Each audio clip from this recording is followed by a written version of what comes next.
Okay, so I'm going to work on teaching you how to work with Illustrator to do color separation. So if you want to try to figure out some way of making your three-color print kind of in Illustrator, if you already know how to do that kind of stuff, what I've done is I've separated out my layers here, and this could be a line drawing that you draw and you kind of scan in. You could also do it with a Wacom tablet in Illustrator if you want to. I'm not going to get into the details of that necessarily, and if you need help with that, make sure you ask. But I've gone ahead and I've made two different layers here. So I've got my blue layer, which would, if I just printed blue by itself, it would be that, and if I've got my brown layer, it would be that.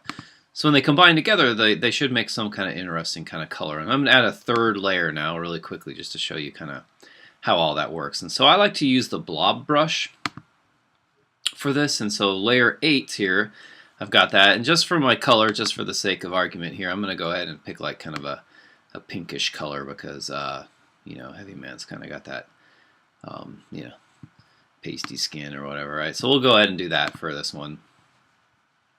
And so what I like to do is I like to use the artboard here, and I'm going to go ahead and make a new layer. So I'm going to go ahead and click on this and make a new layer here for layer 9, and I'm going to go ahead and make sure that the locks are turned on for all of these so that I can't do anything to any of the other layers. This should only be happening on layer 9 now. And I'm just going to use like a Wacom tablet here, but I'm just going to go ahead and like paint this color on there. And the blob brush is kind of cool because what it does is it paints like kind of the paintbrush marks all kind of combine together and make like one big shape instead of a million different little brush strokes. So if I want to alter the size of the blob brush, I can double click on this, and it allows me to make the size bigger. I can also change it. So in this case, since I'm using a Wacom tablet, I can go ahead and change this size to pressure, and then I can change this to you know, sort of the harder I push down, the bigger the mark's going to get. So now when I paint this, it's going to be pretty big, right? It's a giant brush, and so the question is, do I really want it to be that big or not? I'll let you all kind of play around with that and figure that out. As you go, I'm going to go ahead and change this back a little bit. Drop the size down a little bit. It's a little bit too big. Okay. All right, so now as I'm working my way through this, I'm just going to go ahead and paint all this out. I'm going to just make this, and this would be like, I don't know, skin color or something like that. I'm going to want to print over the top of all this line work that I've already got going on. So I'm just going to paint all along the edge here is kind of where his sorry head would be, right? You know. And so let's say I, you know, just going to go ahead and cover all this up really fast. You just kind of have to, anytime you do anything in printmaking, you have to think in layers. You have to think about, okay, how's this going to actually kind of look when I print one thing over the top of the other one. And so if I make a mistake in this case, so let's say I'm drawing along here and I go too far over here and I paint out an area I don't really want to have painted out. What I can do is I can use this eraser tool, and I can just go in here and kind of trim this back. And that'll cut those two shapes in half, the two vector shapes, so I can select this one with the black arrow tool and delete it, and I can go back to my blob brush and just kind of keep painting away on this. And it'll yeah, just let you kind of paint away. So every place where I'm kind of putting marks now will end up being some kind of a color, whatever color I choose to print for the next one. So I could certainly change this. I can add and subtract and stuff like that. But if I go to select this whole blob now, it's just one big giant vector shape. It's not a you know, I don't have a you know, a whole bunch of paths and stuff like that, and there's just one big shape. So, you know, if I don't quite think this is quite where it should be, I can go back to the blob brush and just kind of keep doing this to try and get this ear in here, right? And you got to remember too, there's this concept in screen printing that's called trapping. So trapping is where you want to compensate for the places where you want the lines to go over the top of each other.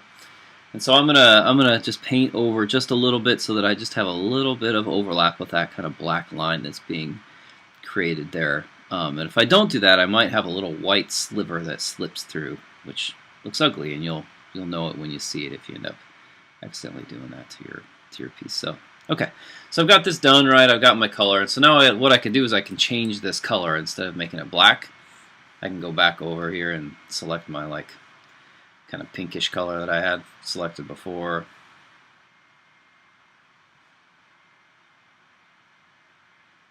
It's a little bit orange. So okay, so I've gone ahead and I've selected that, and I can do the same thing with this by selecting the eyedropper tool and hitting that. That'll change that color for down low. So right now, if I looked at this, I just have this layer, right? I just have this pink blob that I'd like to print. I don't have a stroke applied to it, so I don't have a stroke up here. I just have the pink. And so now if I, turn on all the other layers, what I can do is I can change the layer order just to show me what this looks like. And that gives me some sense of, okay, this is how this is all kind of hitting and lining up. So now I can just grab the eraser and I can go in here and like kind of clean this up, right? So I can go in here and try and like really adjust some things. If I've gone too far with some stuff, I can try and trim that back a little bit.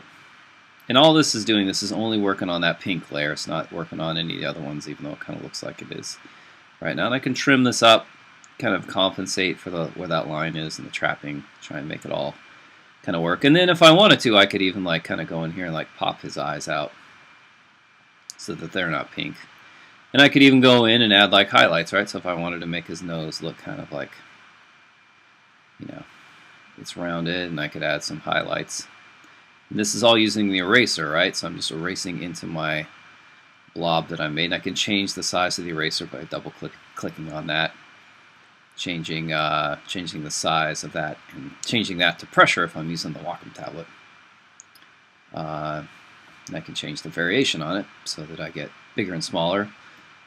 Now when I push down, I'm going to get a little different sort of sizes, right? Highlight on his bald head, maybe here on the ears, all kinds of stuff you can do just to make this look good. You got to imagine that you're kind of painting or drawing with, with this, the like white paint or something like that on top of this. And remember, I can print this pink in any color that I want to. So now I kind of have this all set, and I've got my 3 layers done. Now all I need to do is just convert these into black, and then I can export them or print them out. And so what I like to do for that is I like to go in, and first thing I'll do is sort of save this. So I'll save it as a new file. Let's go up here to File, Save As, and I'll change this to three color tints. You can change it to whatever you need to if you remember it. And I'll save that. So I still have my old one. I have my new one. So click Return on this. Go ahead and hit Save on all of it. Then I just need to basically convert all of this stuff into black. So I want to go ahead and change it into black. Now what I've done is I've built another layer, layer 8 in here, that just has the registration marks. So these little tiny kind of hatch marks that you'll see right here, right? What that does is for each layer, it helps me know how to line them up when I come off of the transparency. So what I want to do is I want to leave those turned on for every layer. And here I'll go ahead and change this. And I'll select layer 9 and I'll hit select all, and everything else is locked, right? So now I can change this black and turn it black, right? And then I can just kind of deselect that. And so now when I go to print this out on a printer, it's going to print it in black toner, which is exactly what I want, right? So I can turn this layer off now, right? I can click here. I can select all of this. I can change that to black. And then I can do, basically the same thing here. Control and save that to black. So, and then once I get done,